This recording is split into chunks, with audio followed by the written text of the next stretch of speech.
The National Youth Orchestra of Iraq held a 3-week summer workshop in Edinburgh, hosted by the Scottish Government and the Year of Creative Scotland initiative.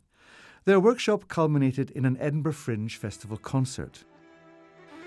The Iraqi Youth Orchestra was founded by a very brave 17-year-old Iraqi musician, Zuhal Sultan, just 4 years ago.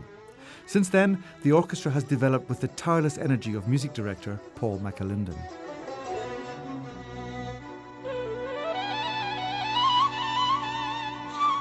Paul MacAlindin, I'm musical director of the National Youth Orchestra of Iraq.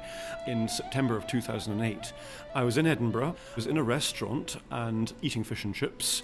On the table was a copy of a local newspaper with the headline, "Iraqi teen seeks maestro for youth orchestra."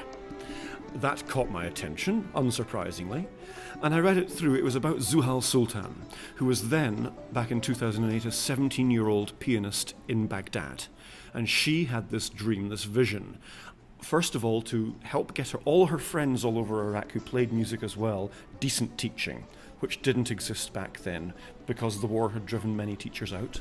And secondly, to try to bring Kurds and Arabs together through the language of music, because there was, and there still is, more dividing the people of Iraq than uniting them. In 2011, a construction firm based in Glasgow was taken to court by the Scottish government for breaking sanctions in Iraq back in the 1990s, and they were fined £15.3 million.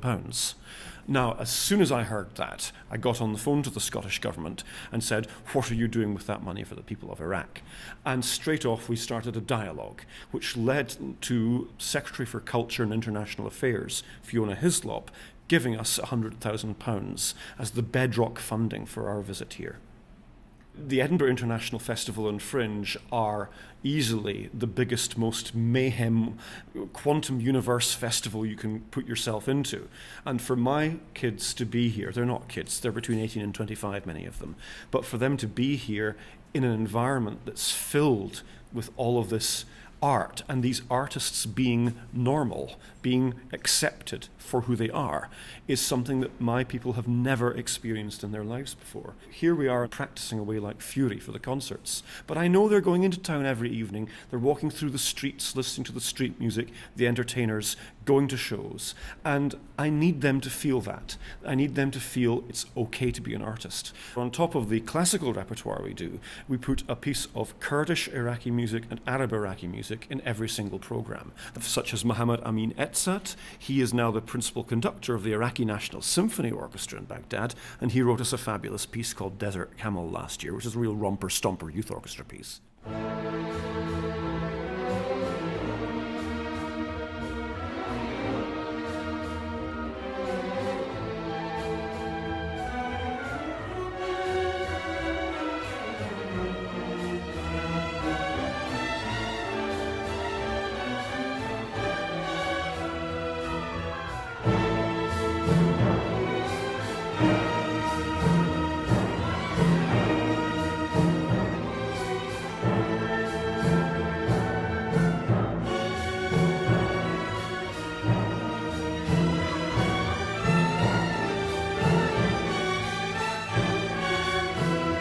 Because of their choice to express themselves through an acoustic instrument, regardless of what the music is, they need context. They need a bigger picture about all the possibilities you can do with that instrument, whether that be teaching practice, building a string quartet, building a chamber orchestra, discovering new repertoire, going to a music shop. All the things that we take for granted are brand new to many of them. And they put themselves through learning online, downloading the fingerings off the internet, watching YouTube masterclasses, anything they can get hold of through the internet in the absence of teaching to move them forward.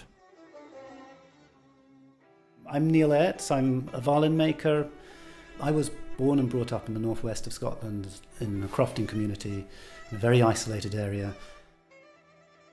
A good friend of mine who's coaching them asked if she could possibly call me if they had any emergencies of instruments, and I said, of course, no problem. And sure enough, she called me and said, we have an emergency. There was a violin with an enormous crack in the front, which needed gluing immediately. So I went to the place where they're rehearsing, and when I got there, the whole first violin section was waiting to see me. And every instrument I saw had a major problem. They were open, cracked. There's one instrument that has only half a E peg. Everything you can imagine that could be wrong was wrong. And spur of the moment, I said, well, listen, I'll do all I can happily, as quickly as I can. And sure enough, I did those, and a few days later, I hadn't got another call saying, well, my colleagues have seen what you've done, could you do their instruments?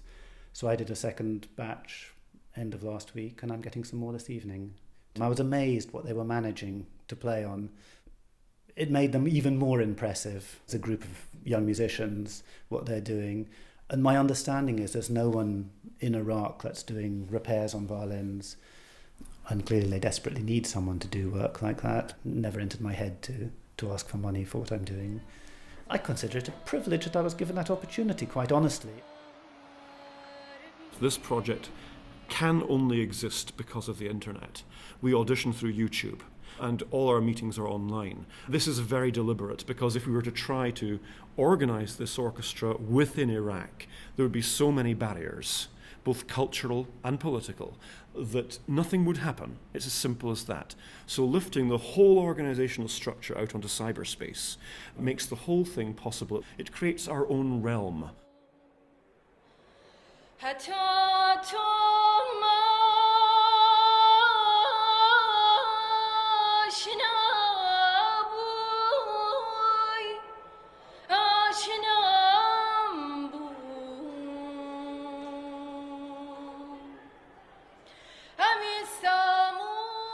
You're listening to Sawan, a Kurdish singer and second violinist in the National Youth Orchestra of Iraq.